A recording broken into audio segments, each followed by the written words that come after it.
નમસ્કાર. ચાલો સીધી જ વાત પર આવીએ. ઈ-શ્રમ કાર્ડ કઢાવવું છે, પણ ક્યાં જવું અને શું કરવું એની મૂંઝવણ છે.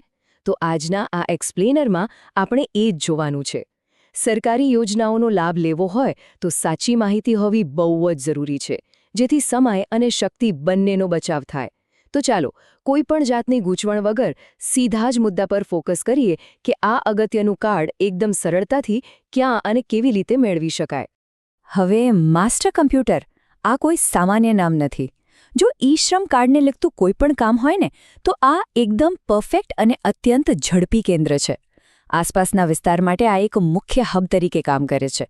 સાચું કહું ને તો જ્યારે આવી સચોટ જગ્યાની ખબર પહેલેથી જ હોય ને ત્યારે બહુ બધા ધક્કા બચી જાય છે અને કામગીરી એકદમ અસરકારક બની જાય છે. તો હવે જોઈએ વિભાગ 1 જરૂરી દસ્તાવેજો. ઘરેથી નીકળતા પહેલા આ ચેકલિસ્ટ ખાસ જોઈ લેવું. અરજી પ્રક્રિયા માટે અહીંયા મુખ્ય 4 વસ્તુઓની ખાસ જરૂર પડશે. સૌથી પહેલું અને પાયાનું ડોક્યુમેન્ટ એટલે આધાર કાર્ડ. એ તો જોઈએ જ. પછી બીજું છે બેંકની પાસબુક. હવે ત્રીજી વસ્તુ બહુ જ અગત્યની છે વારસદારનું આધાર કાર્ડ. હા, સામાન્ય રીતે લોકો ઉતાવળમાં આ જ ભૂલી જતા હોય છે, પણ આ એકદમ કમ્પલસરી છે. અને ચોથું એક ચાલુ મોબાઈલ નંબર. બસ આ ચારેય વસ્તુઓને અગાઉથી જ એક ફાઇલમાં વ્યવસ્થિત મૂકી દેવાની, એટલે ત્યાં જઈને કોઈ જ હેરાનગતિ ન થાય. એકદમ સ્મૂધ પ્રોસેસ. ઓકે, ફાઇલ તો રેડી થઈ ગઈ, પણ હવે સ્વાભાવિક પ્રશ્ન એ થાય કે આ દસ્તાવેજો લઈને જવું ક્યાં? તો એડ્રેસ બરાબર નોંધી લઈએ. આ માસ્ટર કમ્પ્યુટર પાલીતાણા તાલુકાના નાની પાણીયાળી ગામમાં આવેલું છે. અને હા, સૌથી મોટું લેન્ડમાર્ક આપણો જાણીતો શેત્રુંજી ડેમ. ડેમની બિલકુલ પાસે જ છે.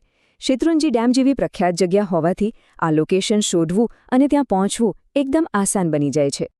હવે કદાચ એવું બને કે રૂબરૂ જતા પહેલાં કેન્દ્રના ટાઈમિંગ વિશે પૂછવું હોય કે પછી બીજો કોઈ નાનકડો ડાઉટ હોય, તો આ 2 સંપર્ક નંબરો ખૂબ જ કામ લાગશે.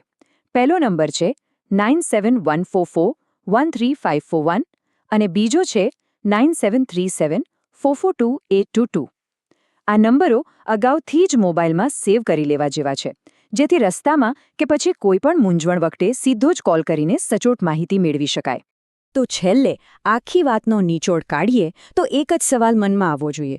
શું કેન્દ્રની મુલાકાત લેતા પહેલાં બધા જ જરૂરી દસ્તાવેજોની ફાઇલ એકદમ રેડી છે? વિચારો, જો પૂરી તૈયારી અને સાચી માહિતી સાથે જઈએ તો સરકારી યોજનાઓનો લાભ લેવો અને ભવિષ્યને સુરક્ષિત બનાવવું કેટલું સિમ્પલ બની જાય છે, ખરું ને? યોગ્ય તૈયારી અને સાચી માહિતી જ આપણો સૌથી વધુ સમય બચાવે છે. બસ, તો આ ચેકલિસ્ટ ધ્યાનમાં રાખીએ અને ફટાફટ કામ પૂરું કરીએ.